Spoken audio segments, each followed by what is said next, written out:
안녕하십니까. 사이클 박사 박박사 박적프로입니다. 이번 시간에요, 특별한 게스트를 모시고 한번 영상을 찍어보려고 하는데, 간단하게 소개 좀 부탁드리겠습니다. 안녕하세요. 저는 잘은 모르시겠지만 그래 나름대로 요 자전거 쪽에서는 아실 분들은 아는 까칠한 건프로라고 합니다. 반갑습니다. 네, 환영합니다. 까칠한 건프로. 너무 사이클 박사 박박사 까칠한 건프로. 요즘 네. 뭔가 타이틀이 있어야 되니까. 타이틀이 있어야죠. 네. 박사하긴 없지만 사이클 박사 박박사. 저는 또 뭐 만나보시면 알지만 그렇게 까칠한 편은 아닙니다. 까칠하지 않아요. 울지 않아요. 네. 아니, 오늘 게스트를 모시고 온 이유는 제가 평소에 이제 혼자 얘기하다 보니까 재미가 없어서 우리 까칠한 권프로님과 함께 이야기를 나눠보고 싶어서 이렇게 모셨는데요. 그리고 지금 우리 권프로님은 지금 기존의 행주산성에서 제가 피팅했던 곳에서 다시 피팅을 해주고 계세요. 그래서 홍보도 겸하고 있다. 그래서 피팅을 받으러 오시는 분들이, 행주에 피팅을 받으러 가시는 분들이 우리 권프로님에게, 권프로님은 어떤 생각을 갖고 있고 어떤 마인드로 피팅을 하고 계시는지 그 정보도 조금 녹여서 말씀을 드리면 좋을 것 같아서 같이 이렇게 영상을 한번 찍게 됐습니다. 자, 그럼 권프로님, 그래도 성함 정도는 알려주시는 게. 예, 저는 권민성이라고 합니다. 네, 권민성 프로님입니다. 동료 선수 출신이시고, 네, 그렇습니다. 네, 꽤 오래 하셨죠? 한 20년 했죠. 20년 하셨죠? 네. 경민 선수만 20년 하신 건 아니잖아요? 그렇죠. 뭐 다른 여러 가지 뭐 그런 것 좀. 예, 뭐, 스키 쪽에는 뭐 심판 자격증도 있고요. 뭐, 여러 가지 뭐, 운동하시는 분들은 다 다방면에 다 대자능하시니까, 뭐, 여러 가지 있습니다. 네. 하지만 지금은 자전거 전문가로서 활동하고 싶기에 그쪽으로만 집중하고 싶습니다. 사실 스피닝 쪽에서도 굉장히 이력이 많으시고, 그리고 MTB 쪽도 네, 상당히 또 네. 저기 계시고, 사이클 관련해서, 그러니까 페달을 돌리는 부분에 있어서는 굉장히 업력이 굉장히 많이 쌓여 있고 노하우도 많으세요. 근데 그냥 단지 페달을 돌리는 것뿐만 아니라 주행 효율을 어떤 방식으로 높이는가에 대한 연구와 고민도 굉장히 오래 하신 선배입니다. 그래서 제가 굉장히 좋아하고 존경하는 선배이기도 한데요. 그래서 우리 요 선배님에게, 우리 까칠한 거프로님에게 그런 내용들에 대한 팁을 제가 질문을 잘해서 끄집어내 보도록 하겠습니다. 자, 일단 그럼 첫 번째 질문. 권프로님은 그러니까 자전거를 잘 타는 기준에 대해서 어떻게 설정하고 계십니까? 잘 타는 기준이라 하면 일단 내가 레저를 즐기기 위해서 동호인 기준. 그렇죠. 음. 자전거를 구매하고 일단 올라탈 거 아닙니까? 그렇죠. 타기 전에 뭐를 해야 될까요? 기준 우리가 말하는 피팅이라는 사이징을 해야 되는데 그게 안 된다 그러면 뭐 우리 박 박사님도 항상 강조하시는 거지만 너무 고통스럽고 재미없는 자전거 라이딩이 될 것 같거든요. 그래서 가장 기준은 자전거 우선 구매하면 바로 먼저 피팅을 해야 된다. 피팅을 해야 된다. 야, 그게 최 우선순위죠. 바로 피팅이 나오네. 아니, 근데 제가 하는 피팅은 저는 사이클링 슬로건이 뭐냐면 안전하게 통증 없이 적은 힘으로 빠르고 멀리 가자. 이게 제 슬로건. 여기에 부합해서 피팅도 하고 레슨도 진행을 하고 있는데, 그럼 권프로님의 슬로건은 뭐냐라는 거죠. 저는 무조건 편안한 라이딩. 편안한 라이딩. 편하지 않으면 즐거울 수가 없고 이 신남이 아드레날린이 올라올 수가 없죠. 그럼 편안한 라이딩으로 피팅을 진행할 것이다라고 그렇죠, 이해하면 좋을 것 그렇죠. 같은데, 그렇습니다. 이제 제가 드는 의문은 이거예요. 그럼 편안한 라이딩의 기준은 무엇인가? 편안한 라이딩의 기준. 기준. 그건 일단은 지금 현재 내 몸 상태를 잘 파악을 해야 되죠. 몸 상태 파악. 그게 이제 여러 가지 있겠죠. 어떤 뭐 근골격계 질환이 있을 수도 있고 근력에 대한 편차가 있을 수도 있고. 근데 보통 보면 이제 피팅샵에 가면 그런 걸 다 체크를 해주시잖아요. 그렇죠. 근데 저 같은 경우는 이제 오랫동안 선수 생활도 하면서 헬스 트레이너하고 또 재활 훈련까지도 많이 공부를 했기 때문에 저는 근골격계 질환도 테스트를 하고, 그다음에 근력 테스트를 합니다. 저는 근력 테스트를 해서 이 분이 어느 근력이 발달되어 있고 어느 부분이 취약한지를 판단을 해서 피팅에다 거기다 요소를 접목을 시키죠.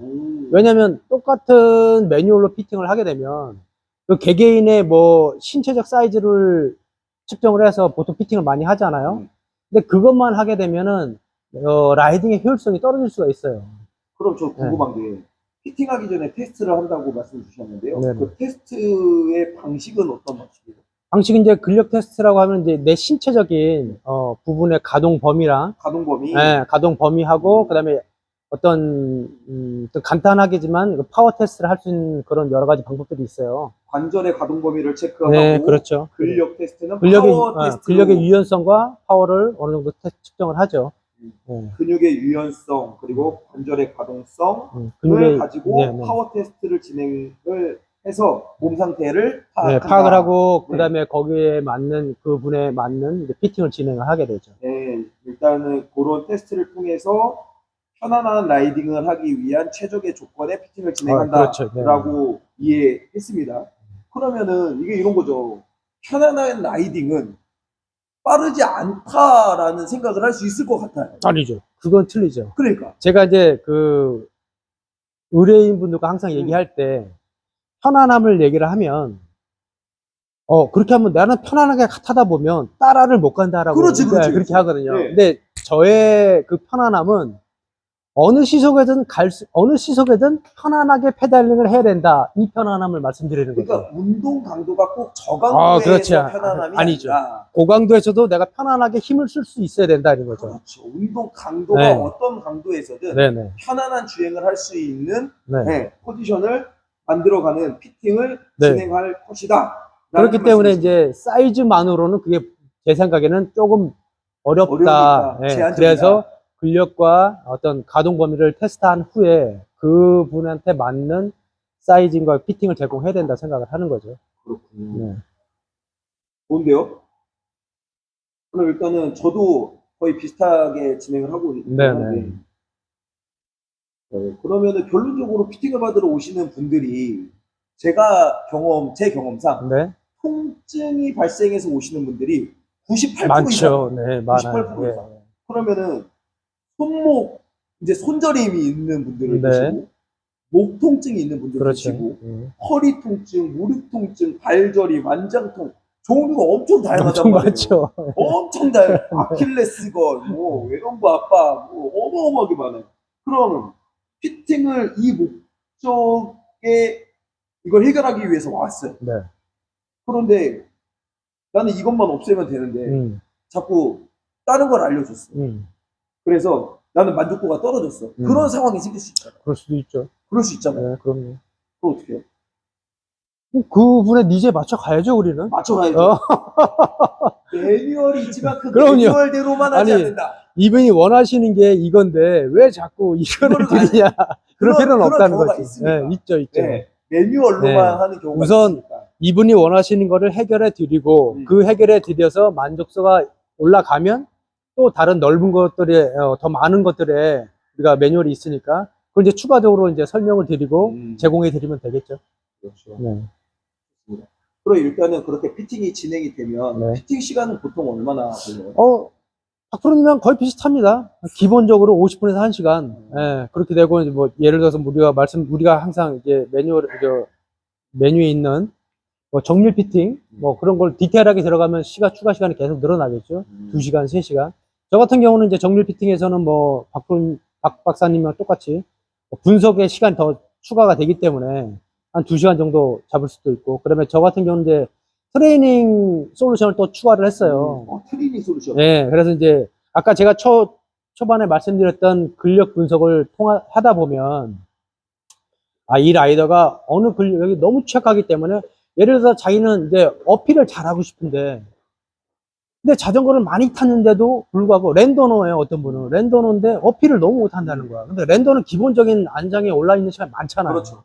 그러면 라이딩 시간이 많기 때문에 자연적으로 그게 능력 향상이 되어 있을 텐데도 자기는 언덕을 못 한다는 거야.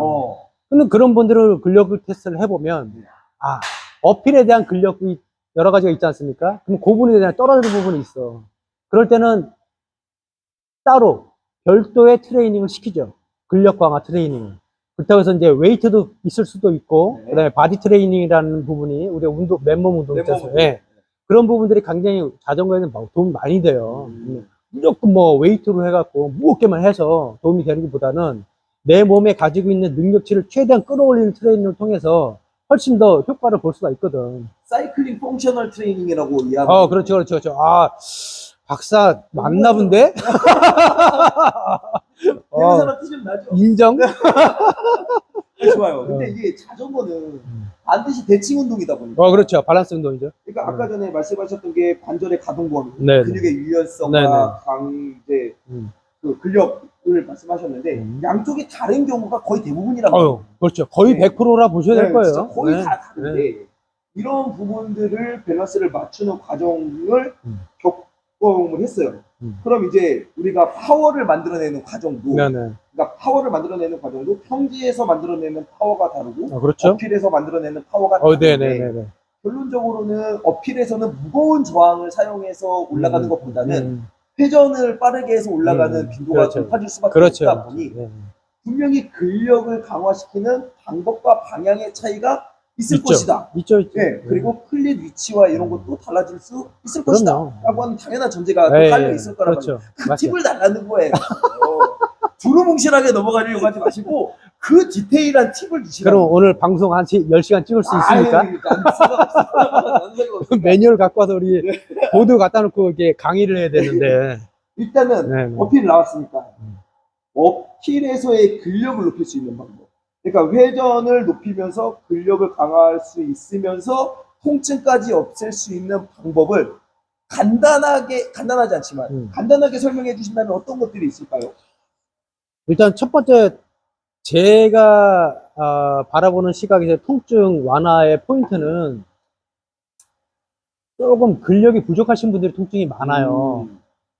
왜냐면 근육으로 받쳐줄 수 있는 상황에서도 못 받쳐주기 때문에 거기에 회음부에 통증이 압박이 많이 가기 때문에 통증이 많거든. 그런 분들은 조금 근력 운동을 조금만 더 해주시면 훨씬 더 똑같은 안장 포지션에서도 통증 완화가 좀 될 수 있어요. 그것도 안 되면 이제 안장 포지션을 바꿔야겠죠. 그래 피팅을 받으면서 할 수도 있는데 만약에 피팅을 안 받고서 통증을 완화시키게 한다면 근육 운동을 조금 더 보완해 주시면 훨씬 더 도움이 많이 될 거고. 그렇고 그럼 이제 그 질문은 어필을 어필 때 어필을 빠르게는 일단은 뭐 대부분들이 근력을 강화시켜야 되는데 내가 지금 현재 상태에서 어필을 능력을 올리고 싶다 하면은 저는 가장 첫 번째 이제 근육 위치로 말씀드리면 비복근하고 가재미근입니다. 비복근과 가재미근이 어딥니까? 어려운 말 쓰지 마시고요. 자, 종아리 근육입니다. 자, 뒤돌아보세요. 비복근 보이십니까? 자, 비복근이라고 하면 여러분들, 자, 요것도 갑자기 또 넘어가졌어. 자, 여기 종아리 근육 있죠? 여러분들 보인 두 갈래 요 근육이 비복근입니다. 그리고 요 두 갈래 근육 안으로 보면 또 거기를 지탱하고 있는 근육이 아주 얇게 된 분이 그게 가자미 근육입니다. 자, 앉으세요. 그러니까 쉽게 말하면 종아리 근육이에요, 여러분. 종아리 근육도 여러 가지 근육이 포개져 있는데 그 전체적인 종아리 근육이 발달이 잘 되면 여러분들이 어필을 할 때 정말 여러분들 놀랄 정도의 실력 향상이 될 수 있습니다. 그 얘가 발달이 되면 왜 좋은 거예요? 이것도 역학적으로 가야 되는데. 역학적으로 가야죠. 우리 공학 역학 좋아해요. 네. 자, 어필을 하게 되면 경사로 올라가지 않습니까? 그러면 평상시에 쓰던 그 근육의 각도에 하고 어필을 올라갈 때 우리가 쓰이는 근육은 내 몸이 자연적으로 근육 포지션이 바뀌게 돼요. 그러다 보면 내가 평상시에는 허벅지 근육과 전체적인 근육, 엉덩이, 허리 근육까지 다 써서 페달링을 하지만 어필을 가게 되면 그 포인트의 그 퍼센테이션이 조금씩 바뀐다는 거지. 내 몸의 각도에 따라서. 몸의 각도에 대해서. 그러니까 상체 각도가 그렇죠. 하지 관절에 영향을 미친다. 미치죠. 왜냐면 우리 몸은 내가 로봇가 컴퓨터가 아니야. 나 여기 얼마큼 몇 프로, 여기 몇 프로 써야지 이게 아니래요. 내 각도를 움직임에 따라서 자연스럽게 포지션의 퍼센테이션이 바뀌게 돼 있어요. 그렇죠. 그거를 갖다가 우리가 만약에 어필만 공략을 한다. 그러면 거기에 많이 집중되는 퍼센트를 많이 차지하는 근육의 강도가 훨씬 더 강해야 거기에 그 어필의 포인트에서 내가 훨씬 더 빠른 효과를 낼 수 있기 때문에 제가 그래서 제 나름대로 생각에 있어서는 그 부분에서 어필과 댄싱은 또 같이 이루어지잖아요. 어필 같은 댄스를 같이 하기 때문에 그때 비복근이 차지하는 비중이 굉장히 높다. 어려워요. 어렵나? 어려워. 그래서 결론은 음. 역학도 공학도 설명이 안 돼요. 그러니까 우리가 이게 운동을 할 때, 나 역학적으로, 공학적으로 이렇게 해야지. 이게 쉽지 않은 거예요. 그래서 그러면은 제가 질문 바꿔볼게요. 그러니까 지렛대로 얘기를 하면 비복 종아리 근육은 가장 짧잖아요. 그렇지. 지렛대가 짧으면 회전 속도가 빨라지잖아요. 그렇지. 그래서 어필을 타기가 좋은 거예요? 그럴 수도 있죠. 이렇게 설명해야죠, 그러면. 박사 맞네. 이렇게 박사 설명해야죠. 맞아. 자, 내가 너무 어렵게 설명했나? 오래도 설명하고 계시잖아요. 제가 이게 원래 영상 스타일이 아니라서 그래. 영상을 찍으니까. 나 이러면 지금 이거 홍보가 잘 안 되는데. 빨리 제대로 해주세요. 이런 스타일 아니면서 왜 자꾸.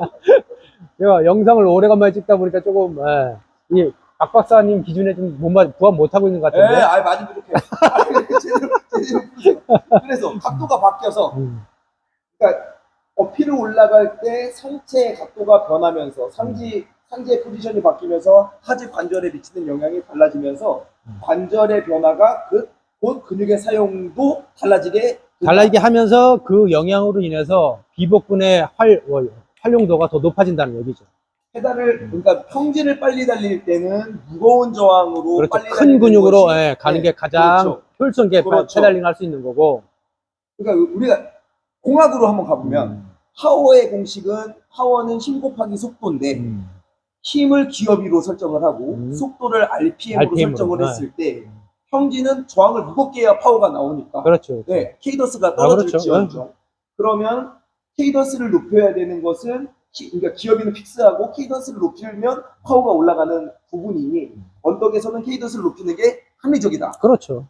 그런 케이던스를 높이려면 지렛대가 짧은 게 합리적이니 종아리를 쓰는 게 합리적이다. 그렇죠. 그러려면 그렇기 때문에 종아리의 근육이 많아지는 게 합리적이다. 라는 말씀을 주셨던 그렇죠. 말이에요. 네. 그럼 그 종아리 근육을 쓰려면 피팅은 어떤 방향성을 지향하고 있어야 돼요? 피팅의 포지션을 말씀하시는 네. 건가요?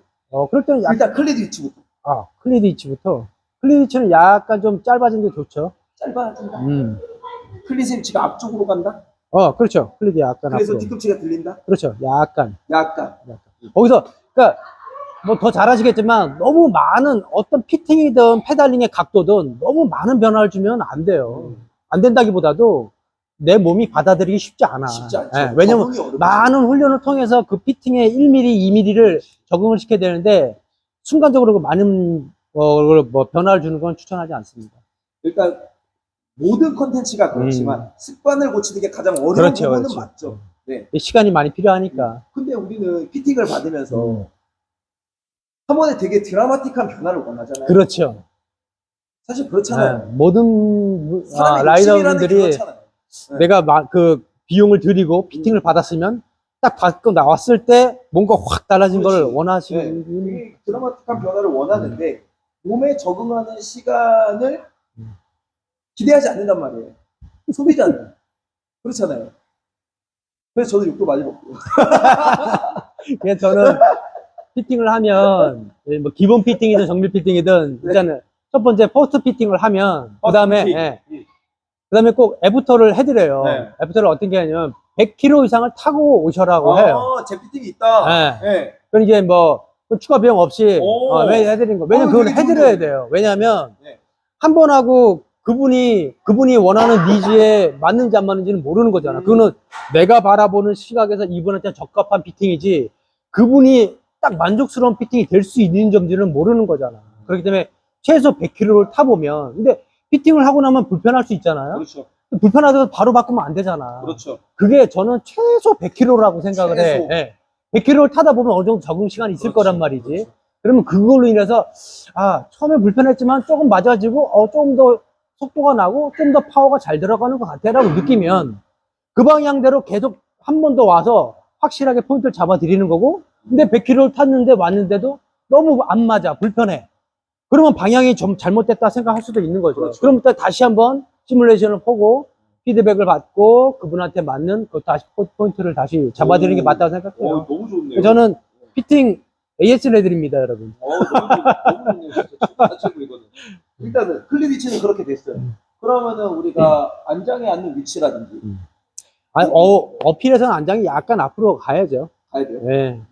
그래서 왜냐면 힘의 방향이 조금 더 앞에서 이렇게 경사가 생기면 우리가 그대로 앉으면 힘의 방향이 그대로 뒤로 가잖아요. 그렇기 때문에 이 뭐랄까 중력, 중력도 약간 작용을 하죠. 그래서 뒤로 간 중심을 약간 앞으로 세워줘서 그래서 힘의 방향을 조금 위로 놓아주는 게 조금 더 편하게 어필을 할 수 있다 저는 생각을 해요. 이견이 있으십니까? 아니, 의견이 네. 있는 게 아니라 설명이 부족해요. 설명 부족해? 이해가 잘 안 가. 중력이랑 이게 무슨 상관이에요? 자, 이게 자전거 평지 갔어? 내 몸에 이거 중심이 이렇게 있어. 이렇게 예, 중심이 있어. 왔어. 이거 중력. 오케이. 근데 자, 언덕을 우선 올라가. 왔어. 그럼 내 몸은 뒤로 빠지죠. 중심이 네. 뒤로 빠진다는 거지. 그러면 중심축이 예, 앞쪽으로 가야 중심을 같이 맞춰줘야 되는데 여기까지 못 맞춰주더라도 어느 정도 빼줘서 중심이 뒤로 빠지는 걸 방지해줘야 된다 이거지. 그래야 힘의 방향이 내가 원활하게 쓸 수 있는 힘의 방향을 내가 컨트롤하면서 효과적으로 힘을 쓸 수 있다는 얘기죠. 그러니까 안장이 앞쪽에 앉으면 뒤꿈치가 자연스럽게 들리게 될 거고 그렇죠. 뒤꿈치가 들리면서 다리 각도도 줄어들게 될 거잖아요. 그러면 선생님 이제 권프로님이 말씀하셨던 각도가 줄어드니까 지렛대가 짧아지니까 그렇죠. 회전도 더 잘 나올 수 있겠네요. 그리고 힘의 방향이 더 힘에 그렇죠. 분산되는 게 폭이 줄어들죠. 좋아지고. 네. 그렇게 해서 언덕을 타는 게 즉 각도를 줄여서 그리고 작은 근육과 짧은 리치를 이용해서 언덕을 오르면 케이던스를 높일 수 있으니까 거기에 근력까지 더해 놓으면 언덕을 그렇죠. 쉽게 공략할 수 있는 방향을 가져갈 수 있다라는 모든 운동성은 힘을 배제하고는 할 수가 할 없잖아. 수가 없죠. 예. 그럼요. 그러니까 힘은 기본이에요. 기본인데 내가 가지고 있는 힘을 얼마만큼 효율적으로 효과적으로 활용하느냐에 따라서 내가 힘을 더 들이느냐 덜 들이느냐가 있기 때문에 그게 이제 박 박사님 항상 말씀하시는 각도나 네. 그런 거에 대해서 굉장히 편차가 클 수 있죠. 그럴 수 있겠네요. 그러면 저는 이제 또 하나 그러니까 많은 분들이 자전거 기술 중에 댄싱이라는 기술이 있습니다. 근데 이게 댄싱의 기술도 운동 강도마다 다를 것이고 그렇죠. 평지냐 언덕이냐 뭐 이런 거 스프린트냐 뭐냐에 또 다를 수 있는데 보통 이제 댄싱을 휴식하려고 하는 댄싱이 있다라고 표현을 많이 하시고 네네. 예, 또 힘을 쓰기 위한 비에이를 치거나 뭐 이렇게 하는 댄싱이 있을 건데 이 댄싱을 유형별로 좀 설명을 주신다면 저강도 댄싱은 평지 저강도 댄싱은 휴식을 위한 댄싱이다라고 했을 때 이런 댄싱은 어떤 방향을 갖고 지향하는 바가 어떤 포인트가 있을까요? 참 오늘 어려운 질문 자꾸 던지네. 이런 질문을 받아볼 수 있는 기회가 별로 없어요. 이런 높은 퀄리티의 질문을 어디서 받습니까? 휴식 댄싱. 휴식 댄싱. 휴식 댄싱. 근데 솔직히 말씀드리면, 이게 솔직하게 봐도 제 경험에서 이제 여러 라이더분들이 다양한 분들이 오시잖아요. 네. 그러면 정말 다양한 이 역학적으로 설명해 주십시오. 체형과 뭐 그런 걸 갖고 있잖아. 역학적으로 설명해 주세요. 근데 그게 역학적으로 힘든데. 왜냐면 너무 사람들이 틀려. 자, 기본적인 근육을 가지고 계신 분들은 진짜 편안하게 댄싱을 할 수가 있단 말이지. 평지에서는. 그러니까 이게 우리가 특정인을 생각하지 말고 운동 강도로만 얘기해 보자고요. 강도로만. 저강도 댄싱은 평지에서 어떻게 하는 게 좋은가? 저강도 댄싱. 이거 오로지 제 생각이에요. 저강도 댄싱은 편안하게 하기 위해서는 그냥 미드로 가는 게 난 낫다고 생각해요. 일단 그러니까 기압이는 미드. 미드. 그러니까 자, 미드라 그러면 어떤 분은 아우터에서 센터를 미드로 잡는 분이 있고 어떤 분은 이너에서 센터를 잡는 분이 있단 말이죠. 근데 그거는 제 생각에는 진짜 어느 정도 기본이 돼 있던 상태에서 기본적으로 어느 정도 구력이 된 상태에서는 아우터에서 미드로 해서 그냥 가는 속도를 유지하면서 어깨 힘을 빼고 우리가 기본적인 댄싱 있잖아요. 그러면은 이 저강도라고 표현을 했으니까 운동 강도는 누구나 다 똑같은 거잖아요. 그렇죠. 그러니까 이게 케이던스도 다 다를 수 있단 말이에요. 그래서 케이던스는 적정 케이던스가 어느 정도면은 그래도 괜찮을까요? 댄싱을 하는데 저강도 댄싱인데 적정 케이던스는 저는 기본적으로 100을 보거든요.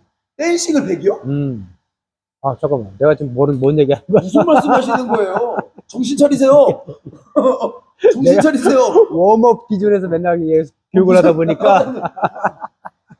호가 쳐도 안 되고. 나 오늘 지금 이 박 박사한테 계속 지금 털리는 것 같아, 느낌이. 여기 쉽지 않아요. 나 오늘 여기 괜히 왔나봐. 까칠한 고프로님. 예. 저 더 까칠하게 갈 거 찾고 있는 거예요. 지금 답변 똑바로 해주셔야 됩니다. 정신 똑바로 차리세요. 네.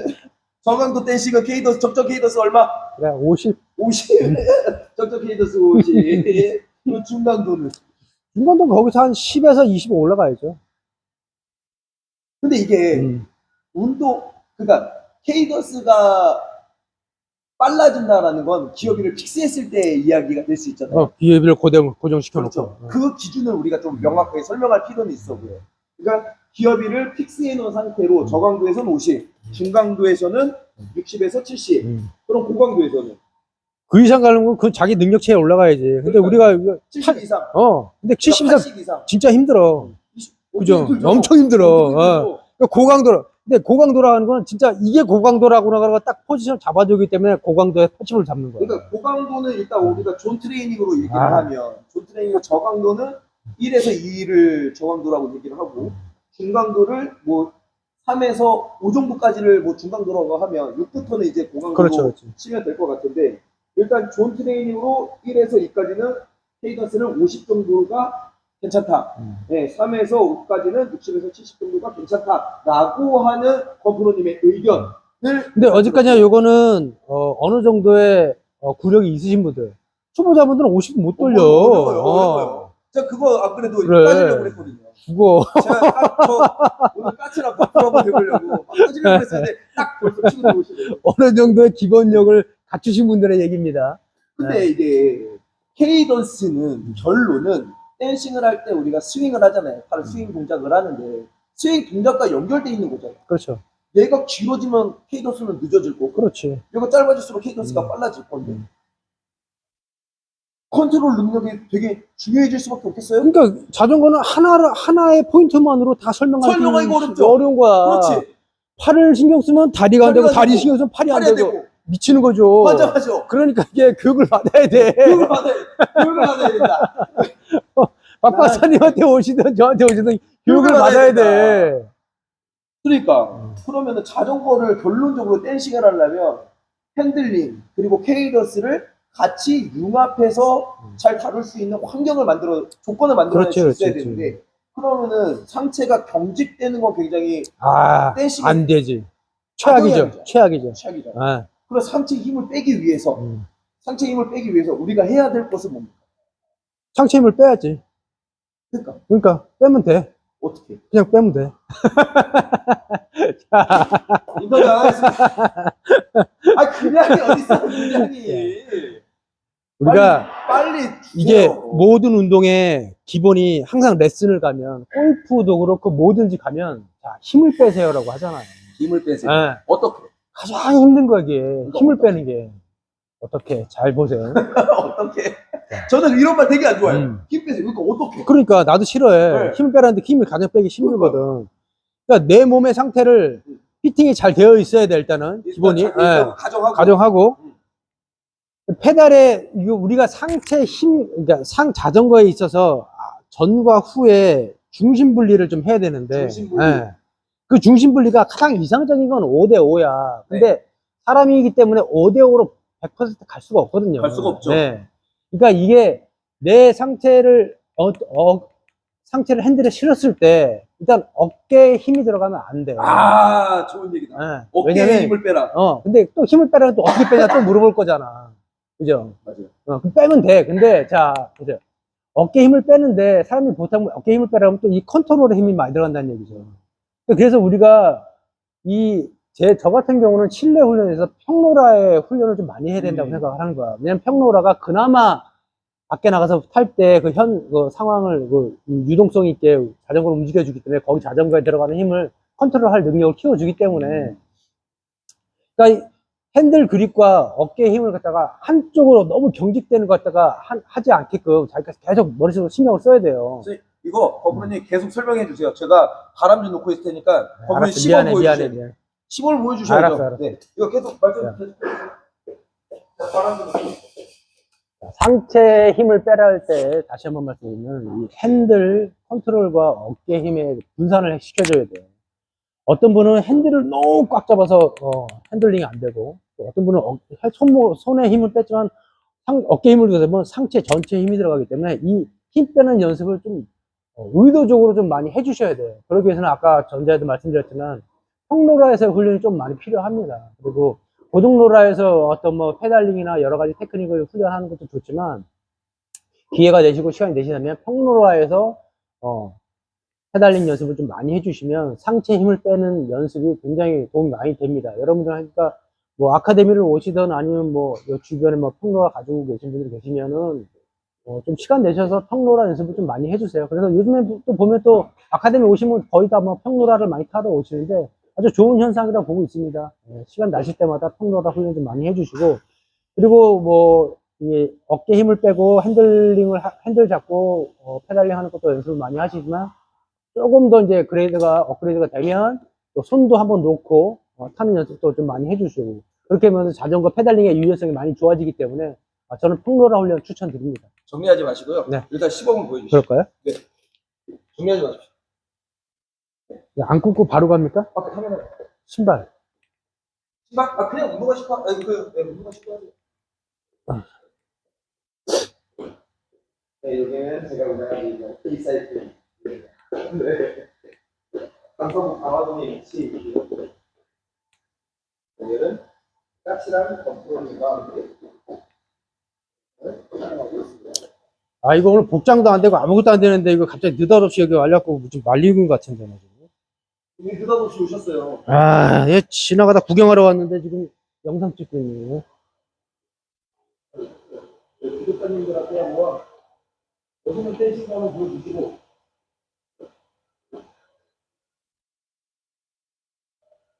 네, 상체 힘을 빼야 된다. 어깨 힘을 빼야 된다까지 됐어요. 팔꿈치 각도가 굉장히 중요합니다. 여러분들 이렇게 보통 보면 다 팔꿈치 피고 타요. 이렇게. 그렇게 팔꿈치 튀게 되면 어깨 긴장성은 물론 손목에 힘도 엄청 많이 들어가거든요. 일단 팔꿈치의 각도를 살짝만 구부려주세요. 팔꿈치 각도를 낮춥니다. 네, 팔꿈치를 구부림과 동시에 어깨 힘이 빠지게 돼 있어요. 자연스럽게. 아까 말씀드렸죠. 우리 신체는 내가 어떤 자세를 취하느냐에 따라서 근육의 쓰임새가 힘이 들어가게 틀려지기 때문에 팔꿈치를 폈을 때와 팔꿈치 구를 때 내 상체에 힘 들어가면 완전하게 여러분들 확실하게 느낄 수 있으니까 기본은 팔꿈치만 구부려 주시면 자연스럽게 상체 힘은 빠진다. 요거 하나만 알아두시면 되겠습니다. 자, 댄스 요 상태에서 그냥 가볍게 들고, 일단 여기서 핸들링은 하지 않고 그냥 정면으로만, 첫 번째는 정면으로만 연습하시면 돼요. 자, 이때 너무 몸이 뒤로 와버리면 하체 힘이 많이 들어가고 핸들이 또 불안하죠. 그렇다고 또 상체 또 너무 앞으로 가게 되면 앞에 또 중심이 많이 들어가기 때문에 흔들림이 또 커져요. 요걸 처음에 다시 가면 앉은 상태에서 팔꿈치 살짝 구부리고 그 상태에서 그대로 일어나서 천천히. 그렇죠. 자, 요 팔꿈치를 구부리면 내가 댄싱 할 때 상체가 업다운 되지 않습니까? 요때 텐션을 잡아주는 역할도 하기 때문에 팔꿈치의 각도가 굉장히 중요하다. 팔꿈치 각도가 중요하다. 네. 절대 피지 마시고 살짝만 구부려 주시길 바랍니다. 정면에서 한번. 자, 기본적으로 다시 팔꿈치 살짝 구부린 상태에서 천천히 일어나서. 자전거가 거의 움직이지 않네요. 그렇죠. 왜냐면 처음부터 많이 흔들게 되면 이게 막 흔들릴 수가 있어요. 중심 못 잡는다. 그러니까 연습을 통해서 처음에는 그냥 가볍게 이렇게 내 몸에 업다운 텐션만 연습을 하는 거죠. 업다운 텐션. 네. 그러기 위해서는 팔꿈치를 살짝 구부세요. 왜냐면 팔꿈치를 피고 하면은 몸이 흔들려. 그리고 자전거가 흔들리지. 팔꿈치를 구부리면 몸이 안 흔들리죠. 그럼 이제 고강도 댄싱 한 번만 보여. 힘든데 해야 돼? 그럴까? 준비가 안 됐어 내가. 네. 자, 다음에 고강도는 제가 다음에 세팅을 하고 뭐 디테일하게 한번 보여드리도록 하겠습니다. 예. 자, 오늘은 요 저강도에서 팔꿈치 중요성 이것만 기억해 주세요. 오늘 여기까지 하겠습니다. 지금 이 자전거 세팅은 좀 어떤? 괜찮은데? 괜찮은데? 이거 누구 거야? 제 거죠. 내가 타면 안 될까? 당연히 안 돼요. 나 딱 맞네 나한테. 제가 키는 작은데 팔다리가 좀 긴 편이죠. 그러니까 왜 나한테 맞지? 제가 팔다리가 길어요.